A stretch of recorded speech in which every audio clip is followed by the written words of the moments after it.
Thank you very much. Firstly, thanks so much to Elets and Ravi Gupta ji for inviting me here. And thank Mrs. Shalini Rajneesh for making Bangalore so beautiful in the morning. Perfect weather. Weather gods have been very kind. See, I'm coming from Rajasthan, and I'm really awed by the city of Bangalore, which rightly is the AI capital or startup capital and so many things. So please pardon me if some things that I speak about are already well known to you. I am from IIT, so I do understand technology, but over time we have become practitioners. And at a later stage, when we reflect back, most of the times what is happening is what we actually thought and worked upon has already been either done somewhere or done better. And the speed of transformation is something which is sometimes very awesome, but sometimes very threatening. I know we all have shifted to digital, as Shalini ji mentioned. But at my age, which is 50 plus, whenever I do a digital transaction and next day morning I read that Mr. XYZ lost so much of money through some data fraud, I actually go back to my old system. I send my PA with my passbook and please go and verify and get a print. Now get a print so that I can read it, that my money has only been deducted for that amount which I paid for. So I came yesterday and I was roaming around this mall Orion, which is very close, and I still wanted to pay cash. Till the guy said, look sir, the bill is only 105 rupees. So I say, take 200. He says he has no 95. So I was very cautious. I paid him 100 rupees as a note. And I said, 5 rupees you take. I can afford to lose this much. This is a real transaction, because I also wanted to try how Bheem is working and how other things are operating. Also what sometimes, if you sit in a gathering, even in the company of IAS officers, you say, all of us, it's become a very standard norm, when 4 people in a family sit on a table, there are 4 mobiles which are operating simultaneously. You, your wife, your son, your daughter. And if all of you are looking, if you see a common space, you will see, my wife is Chief Commissioner of Income Tax and she'll be speaking in the afternoon session. She always sees those reels and those ads of saris and jewelry, and I don't get them. I either get an ad for a watch or some digital thing or some funny thing, So it makes you think. We all have been brought up in a very intelligent, thought-provoking kind of an environment. We think there should be a logic. What we feel about is somebody watching us. Somebody seeing everything that you do. If you read Thomas Friedman, who says, thank God we are late. Now, when you cross a road, do you see that the ad which are coming are your favorite ads? Something is just taken over and we don't know. It's very innocuous. And this pace of change, it is that speed of change which is not terrorizing. I'm not using the right word, maybe threatening. And as reading, being from IIT, I try and make pace and I read. You see, this law of exponentials. And this law of exponential has been summed up in Gordon Moore's law. And he actually discovered, you see, all laws are of 2 types. One are theoretical. Let's say anything which goes up comes down and it is Newton's law. But there are a lot of laws which are observational. So Moore's law is one of those observation laws which says that the number of transistors on a chip, the capacity of a chip to run the number of transistors doubles every 2 years, and the cost reduces to half. And this has been exponentially true about anything which went digital. Of course, this 2 years has either become 1.5 years or 1 year. But it is difficult. All of us are trained to think linearly. So suppose I give you a very rough example, which I found very useful in Pascal Finit's speech in the Singularity University. Suppose the distance from where I am to the back is 30 meters. And I take a step of 1 meter each. I will cross this in 30 steps, 30 linear steps. Now suppose I make them exponential.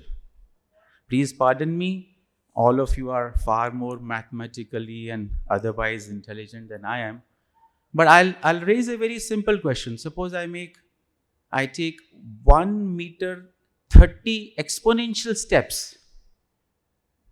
For some of us who are like me, first step 1 meter, second 2, 4, 8, 16, 32, 64, 128 exponential steps. How far will I reach in 30 steps? Any guesses? Should I reach back Jaipur? Would I? Okay. Would I reach US? No guesses. Okay, the exact figure which turns out is 10,73,742 kilometers.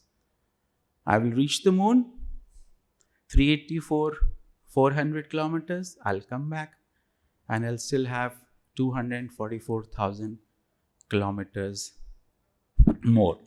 I can go around the earth like the little Ganesha of Shivji 25 times.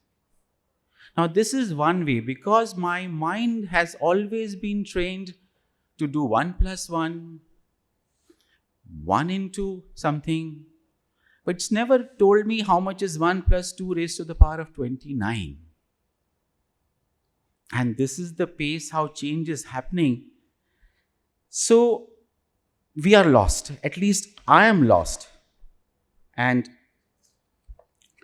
I'll come back again. If you watch history, I may be pardoned by Mr. Ravi Gupta for changing the topic from role of AI in transforming governance to saying role of governments in transforming AI. Because that is the larger issue. See, 4 billion years of evolution. It was nature versus man. In the last 200 years, what people call the Anthropocene era, I will not elaborate on that. We took over nature and it became man versus man. But in the last few years, it's actually probably the AI has developed so much. You see, always we have been thinking about how we can use AI for our services. As long as it's fine, as long as it is providing utilities. Okay, I used to stand in a queue in a railway station. I have not visited a railway station to buy a ticket for ages. I don't even know where it is. My man used to, being an IS officer, please pardon me, Shalini ji, we didn't go to the Bijli Wala office to pay the bills. We had e-kiosks, now it's all mobile. As long as it's services, it's perfectly fine. But one major change has come, and the enormity of the change with the chat GPT. Experts will have different things, but my little understanding of chat GPT is that something major has changed. Something huge has changed. This is just the beginning. My favorite author, Yuval Noah Harari, I'm not quoting him, but I understand what he's saying. I've been observing his movement, the way he says. There is something which distinguishes man from AI. Now, we've always been saying that AI will never be able to take over because it doesn't have consciousness, sentience. The second thing which people have been majorly talking of is the physical ability, though that is nothing great. The physical ability to go to the mountains like Mount Everest, to live in the cities like us, but I'm sure that should not be a major problem. But we always thought that unless AI develops consciousness, it will never be able to take over the mankind. But of late, the thinking has changed. Why?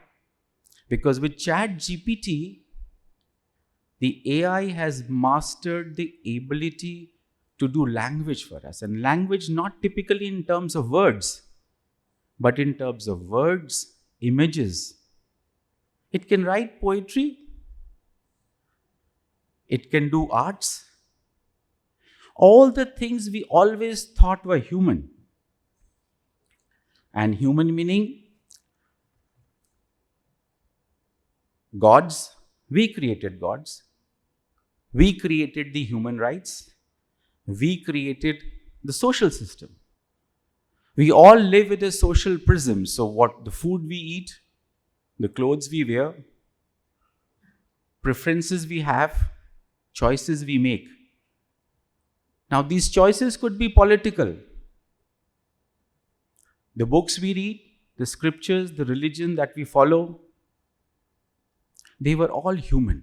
At some point of time, somebody or a group of people or a larger number of people evolved and said, this is X religion, this is Y religion.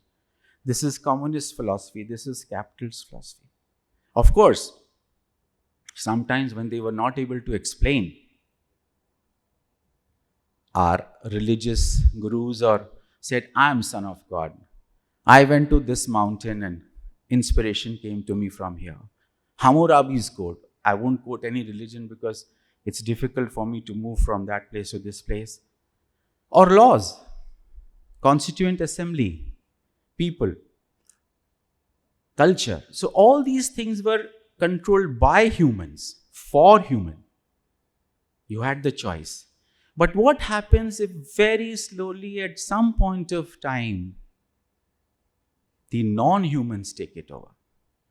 Now the difference between most of the things that we have created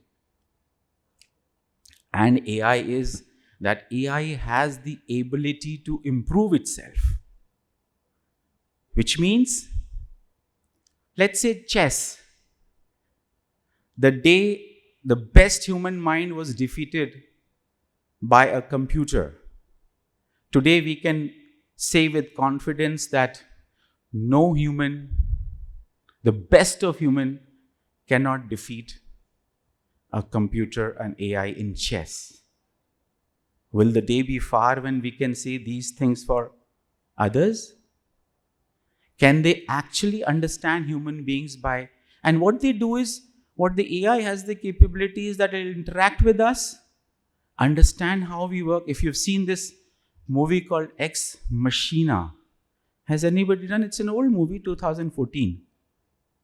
You know how an AI develops that kind of an intelligence to be able to manipulate human mind. It need not develop that consciousness. It can fake that consciousness. We all have what we think, the way we live, the choices we make, the books we read, the religions we follow. It's not reality. What is nation? It is a creation of mind. It is a myth. So, if we can actually imitate these realities to the extent that it influences us, it's taken over. And certain instances which have happened, for example, if you see the Google's person Blake Lemon, who thought that the AI, artificial intelligence unit, Lambda, was sentient. Of course, he was kicked out of Google. But how much time would it take? Or for that matter, in US, the QAnon. This is a new cult which has come up. which works around online dropping of Q drops. And there are millions of followers. So would we lose touch? See, we all know Maya in our Hindu scriptures. It's illusion, and we are actually living in illusion. What is reality? Do you know or do I know? What we think is reality is not the reality. Somebody said this is a reality, so this is it. Paramatma is the reality, but how many people know Paramatma? So what I'm trying to say is that if AI develops that kind of an ability, and it is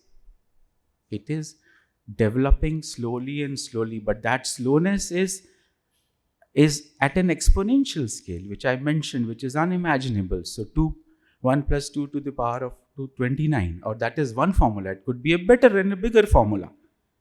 So at some point of time, we would love to have all the benefits, but we should not allow AI to control everything. And it is not a question of one person, one government, one corporation. It is a question of all the governments, all the corporations, and all the humanity. And it is a more difficult. In 1949, when we did the nuclear explosion, we had the choice. Energy solutions were to be provided. Nuclear technology could go either ways, to create more bombs or to use that energy for various purposes, including energy. So the world was able to get together. You may or may not feel that nuclear non-proliferation treaty is a success or a failure. Irrelevant. But what is relevant is that there was no nuclear explosion after 45. At least one fact is sure.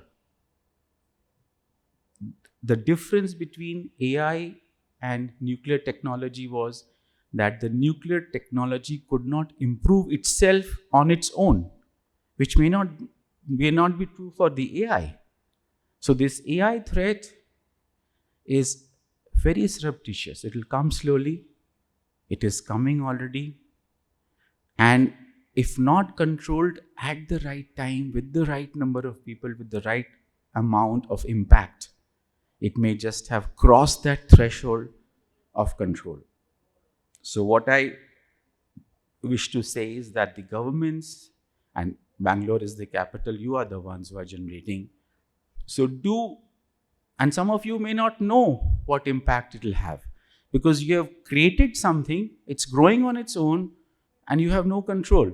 So at some point of time, I think the governments, not only the state governments, the central governments, all the world's governments, the corporations, the so-called corporations which are super nations who are developing this, they all have to sit together. They must sit down and come to some kind of a format in which we could regulate the AI to go beyond the control of the humanity. I'm not talking of control in a sense of freaking out on them, but beyond that, some kind of a human oversight must always remain.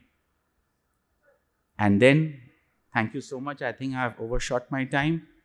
Pardon me, I may have been actually rambling, but let me end with a quote which I found very relevant in this beautiful movie, Ex Machina, where Nathan talks to Celeb about Eva and says, one day the AIs are going to look back on us the same way we look at the fossil skeletons in the plains of Africa. An upright ape living in dust with crude language and tools, all set for extinction. So let us not let that day come. Thank you once again. Thank you, Raviji, for inviting us. And thank you, Government of Karnataka, represented here by Shalini Rajneesh ma'am, for making it so nice and beautiful. Thank you once again.